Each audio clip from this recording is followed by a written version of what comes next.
متی نصر اللہ، کب ہوگی اللہ کی مدد؟ الا ان نصر اللہ قریب، یاد رکھو خدائی مدد آ پہنچی۔ اللہ اکبر۔ وہ کچھ علماء جیل گئے تھے۔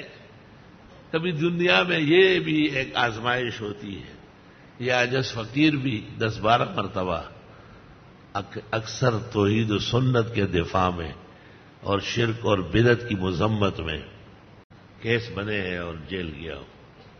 تو علماء دین بڑے بڑے اکابر علماء، 1951 میں بہت خطرناک تحریک چلی ختم نبوت کی۔ خواجہ ناظم الدین خود گورنر تھے، اس کی اشراع کو چاش قضا نہیں ہوئی تھی، لیکن ظالم کو مسئلے کا پتہ نہیں تھا، سارے علماء کو جیل میں ڈال دیا۔ شرارت کر رہے یہ لوگ، مرزائیوں کو کافر کہتے ہیں۔ تو جیل میں ذرا تکلیفیں تو ہوتی ہے۔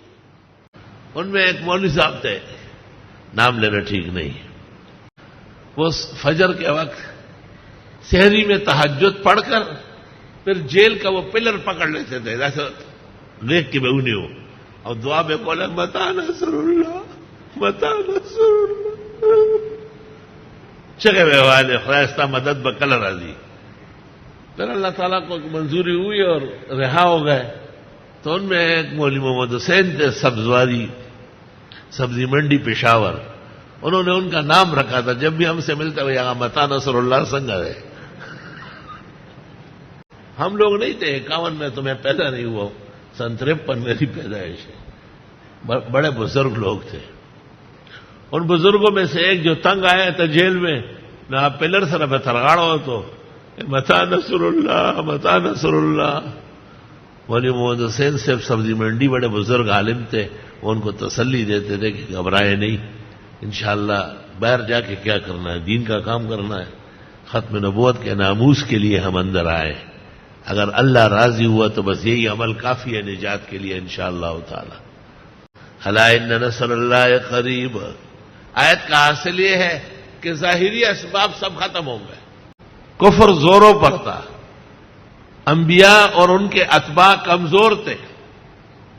اللہ اکبر۔ تو پھر جب اسباب کمزور ہو تو مسبب سے مدد لینی پڑتی ہے۔ اللہ اللہ۔ کبھی ایسا ہوتا ہے کہ آپ تن و تنہا رہ جائیں گے اور کوئی نہیں ہوگا آپ کا، اور آپ کو نقصان نظر آ جائے گا، آپ اپنے اللہ کی طرف متوجہ ہو جائیں اور وہ آپ کی مدد کرے گا۔ اس سلسلے میں واقعات ہیں، اور میں نے اللہ کی مدد و نصرت بالکل اپنے سامنے ایسے آتے ہوئے دیکھا ہے، الحمدللہ۔ نئے نئے جب ہم یہاں آئے تو میں نے کچھ بکریاں پالی تھی دودھ کے لیے۔ میرے والد صاحب تھے، وہ مجھ سے ناراض ہوتے تھے اور کہتے تھے یہ بکریاں پودے نہیں چھوڑتی، گملے خراب کرتی ہے، بکری کیا چیز، ہٹاؤ یہ۔ تو بکریاں ہٹا کے ایک بھینس خریدی۔ یہاں ہمارے گھر کے سیدھ میں ہمارے ایک بھائی تھے افتخار صاحب، وہ PIA میں بڑے افسر تھے۔ ان کی اہلیہ گھر آتی تھی انور شاہ کی والدہ سے ملنے، بھینس کو دیکھ کے کہا آپ لوگوں نے ریزیڈنٹ ایریا میں بھینس پالی، KMC سے پرچی بنوائی ہے، سرٹیفکیٹ لیا ہے؟ ہمیں کیا پتا ہے KMC ایریا۔ مجھے گھر والوں نے کہا، میں نے کہا آپ کے آ جائے تو میری بات کرا دو، میری بات کرا دی تو اس نے کہا کہ آپ نے ریزیڈنٹ ایریا میں بافیلو بھینس پالی ہے۔ میں نے کہا آپ نے بھی کتا پالا ہے اور ٹیلی ویژن گھر میں رکھا ہے، یہ دونوں ناجائز ہے۔ وہ آس پڑی، اس نے کہا پاکستان کے قانون میں جرم نہیں ہے، اور بافیلو بھینس کو ریزیڈنٹ رہائشی علاقے میں رکھنا جرم ہے۔ میں نے کہا چلو آپ حکومت کو کہیں کہ وہ میرا بافیلو اٹھا لے، اور میں اپنے اللہ کو کہتا ہوں کہ آپ پر کتے اور ٹیلی ویژن کی وجہ سے عذاب بھیجے، دیکھتا ہوں کس کا بادشاہ زورا ہو رہا ہے۔ خیر اس نے کچھ باتیں کہی، چلی گئی، میں بھی باہر آیا۔ چند دن جب گزر گئے تو ان کا میاں آیا افتخار بھائی، میں سمجھا کہ اس کی اہلیہ سے بات چیت ہوئی ہے، یہ مجھ سے لڑنے آیا، میں بھی تیار ہو کے بیٹھ گیا لڑنے کے لیے۔ وہ بیٹھ گیا، خیر خیریت پوچھی، اور مجھے کہا گھر والی اندر آئی ہے، کچھ ناموزون کلام ہوا ہے، معافی مانگنے آیا ہوں۔ میں نے کہا خیریت؟ کہ مجھے ایک تکلیف ہو گئی اور مجھے پی آئی اے نے نوٹس دے دیا کہ پہلے علاج کرے اور جب تک علاج نہ ہو ڈیوٹی پر نہ آئے۔ میں نے حکیم مرسلین سے رجوع کیا، اس نے صفوف لکھا صبح و شام کھانے کے لیے، بھوری بھینس کے دودھ کے ساتھ۔ میں سرور کے باڑے میں گیا، میں نے کہا بھوری بھینس، کہا ایک تھی آپ کے مولانا لے گئے۔ تو میں سمجھ گیا کہ آپ کے اللہ نے آپ کے دفاع میں مجھے پکڑ لیا، آپ رضامند ہو جائے۔ بھینس آپ نے 6,000 کی خریدی، میں نے کہا ہاں، کہ یہ 10,000 آپ رکھیں، ایک اور لے آئے اور دیوار توڑ کے ہمارے بنگلے میں کھڑی کریں۔ میں نے کہا نہیں افتخار بھائی، اس کی ضرورت نہیں ہے۔ میں نے 10,000 لے کے دوبارہ زبردستی ان کی جیب میں ڈالے اور میں گھر گیا اور صبح کا نکلا ہوا دودھ بالٹی بھری ہوئی تھی وہ پورا باہر لے آیا۔ اس نے 2-3 خوراک کھائے یا نہیں کھایا، وہ تو آزمائش تھی، رپورٹ صاف آ گئی۔ نو تعجب زمان پڑی رو اوخ کو مکا او ما مندلے پدے بہر کے گوہر دے۔ الحمدللہ، اللہ اکبر و کبیر۔